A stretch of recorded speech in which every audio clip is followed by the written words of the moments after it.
Hello, my name is Charles, and in today's video,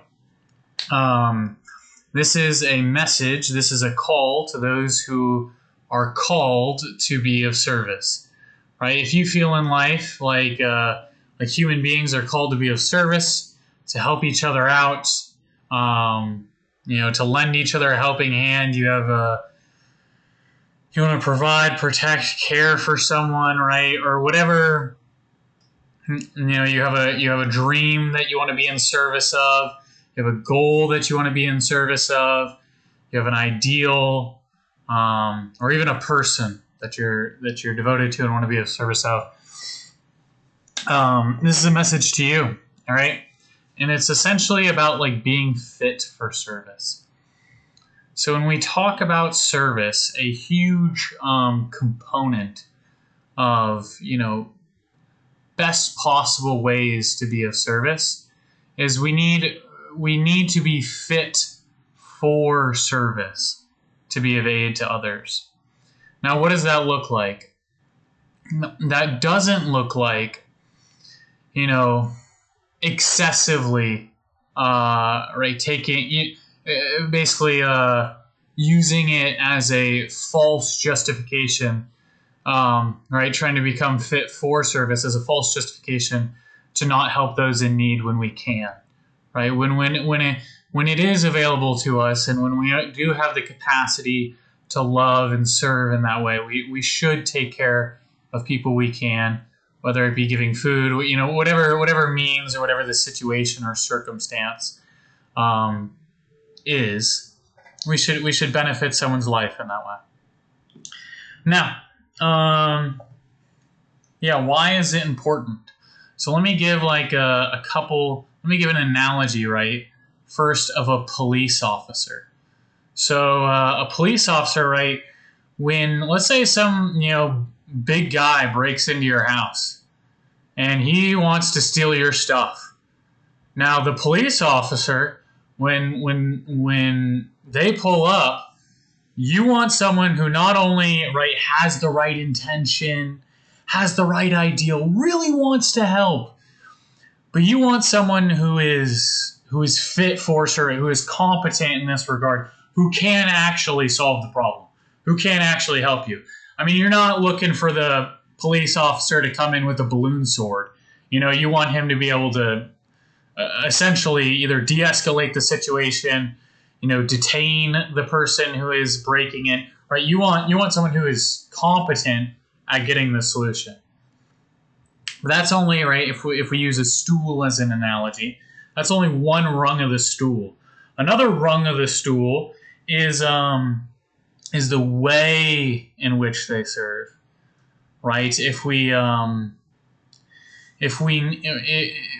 want the way in which they serve, right? How they serve to be sensible, to be, intelligent, to be loving and discerning and wise. So, for example, in the police officer, we want someone who's competent, who can handle the situation, who can detain the person, who is physically strong, who is mentally, sharp and tough to handle that situation.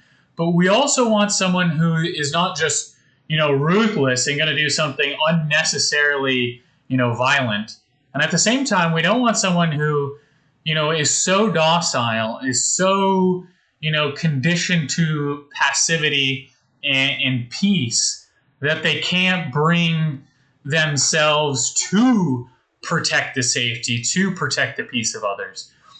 And so we want, the way in which they serve to be sensible, to be discerning, to be loving, and to be wise, right? We want both the way, right? We want the competence so they can do it.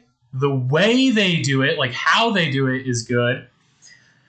And then last is the eagerness or the willingness to do it. Because there are some people, right, who not only can help, and not only, would help in a good way, right? The way in which or how they help would be, the most loving response, the most helpful thing in that moment. the eagerness or the willingness is not there. So not only do we have to have, so if we use the case of the police officer, right? Not only do they have to be physically strong, they have to be mentally sharp and discerning and wise and sensible, right? But we need them to be willing. We need them, in essence, to have courage, so that irrespective of the thoughts or feelings, right? Maybe the anxiety or maybe nervousness they get, or maybe if you're a cop and you go into a robbery, maybe the moment of fear or whatever it may be, right? We need them to be able to push past that, and continue onwards anyways. We need the willingness to execute. So not just that they can execute, and not just that they know how to execute in the best way, but that they're willing to execute. And that is like the greatest way of service. And so in the same way, that is how we cultivate, right, for the, even for devoted partners, for goals, for dreams, for whatever it may be, for your devoted partner or whatever it may be. That is essentially what you want to cultivate, right? If you want to be of service, the ways to be fit for service, right, is so let's say it's a romantic partner, for example, right? One way you could think about it is you need to understand, you need to be able to love them in a way that they would feel loved, and not in the way that you wish to love them.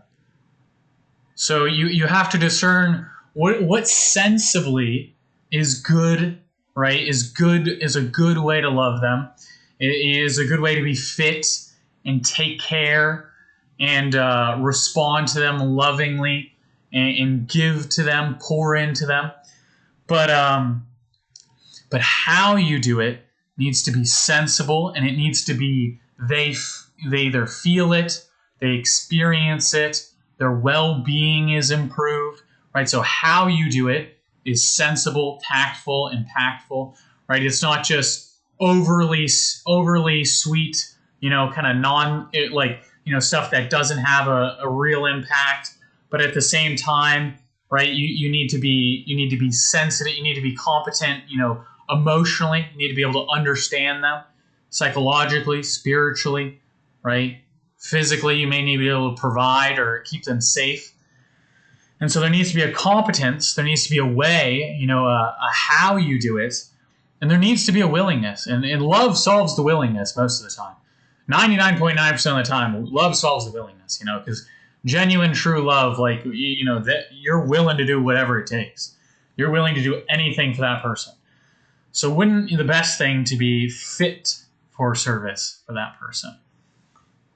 And so those are kind of three interesting things to think about.